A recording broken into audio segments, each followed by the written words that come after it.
Hola, en aquest vídeo explicarem una de les propietats textuals, l'adequació. Per començar, cal dir que un text és adequat o no depenent de la relació que mantinga amb el context en què té lloc.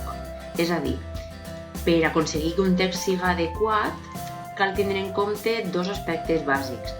D'una banda, els factors de la situació comunicativa, la qual cosa determina el registre de llengua que s'usarà, i d'una altra banda, la intenció comunicativa del text, que determinarà la funció del llenguatge predominant i també la tria del tipus de text.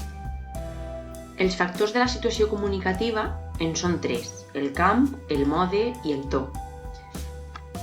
Aquests factors defineixen tota situació de comunicació. Per tal que un text siga adequat, s'ha d'ajustar a aquests factors.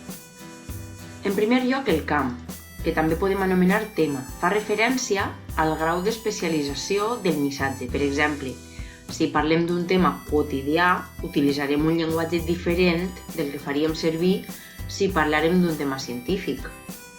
En segon lloc, el mode, que té a veure amb el canal, siga oral o escrit, i també amb el grau de preparació del text, si està planificat o en canvi és espontani. Finalment, el to, que remet a la relació que mantenen els interlocutors, emissor i receptor, entre ells, que determinarà el grau de formalitat del text, si s'usa un llenguatge més bé formal o per contra és informal. La configuració d'aquests factors configura el que diem àmbit d'ús del text, el qual determina el registre adequat, vulgar, col·loquial i culte. També podem parlar en alguns casos d'estàndard. Hem parlat també de la intenció comunicativa, que és la que determina la funció del llenguatge predominant en el text. La intenció comunicativa fa referència a la finalitat del text, és a dir, què vol aconseguir l'emissor. També s'anomena tenor i sovint sol considerar-se com un dels factors que caracteritza la situació comunicativa. Segons el propòsit amb què produïm el text, contar un fet, demanar una cosa, utilitzarem una funció del llenguatge.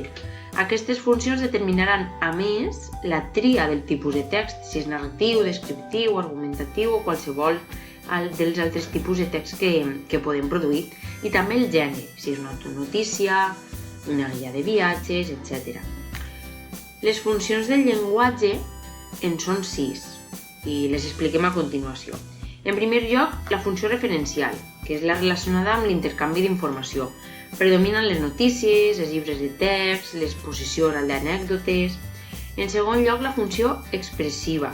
Aquesta serveix per expressar emocions i s'utilitza sobretot en converses orals, però no només, clar. En tercer lloc, la conativa, per la qual ens transmeten ordres o suggeriments. La funció fàtica a continuació, que està relacionada amb l'inici, el manteniment o la finalització d'una situació de comunicació, que reflecteix, per exemple, en expressions com ara «Com va? D'acord? Això mateix, ja ho veig», i altres que són semblants. També tenim la funció poètica, que té sobretot una finalitat estètica i és la pròpia de la llengua literària, ja que es relaciona amb figures estilístiques i jocs de paraules. I finalment la funció metalingüística, que serveix per a parlar de la llengua mateixa, que és la que trobem, per exemple, en gramàtiques, diccionaris, i per a fer també més clar el missatge.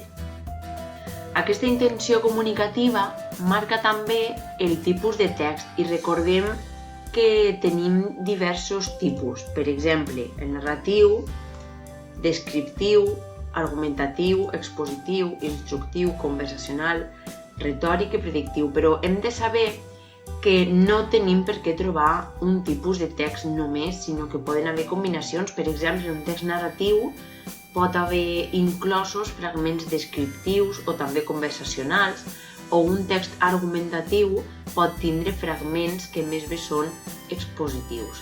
De manera que no estem parlant de compartiments estancs a l'hora de classificar els textos.